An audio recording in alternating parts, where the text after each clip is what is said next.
Assalamualaikum dan salam sejahtera. Saya Rosli HM hari ini ingin berkongsi sedikit maklumat mengenai buah mangga harum manis, buruk kepala atau hitam kepala.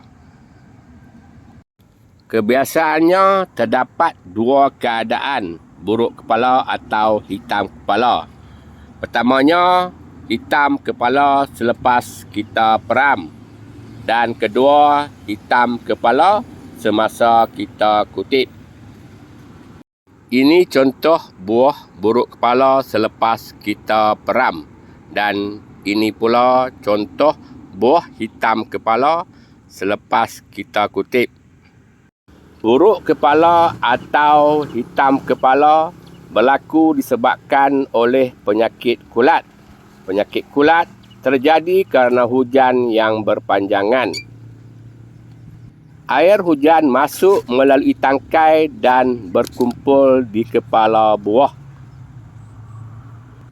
Lama-kelamaan ia akan menyebabkan penyakit kulat. Untuk mencegah penyakit kulat, kita boleh sembur racun kulat di bahagian tangkai buah.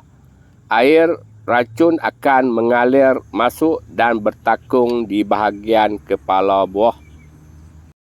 Sekian dulu untuk kali ini. Bertemu lagi kita di masa akan datang. Saya Rosli HM. Sekian. Terima kasih.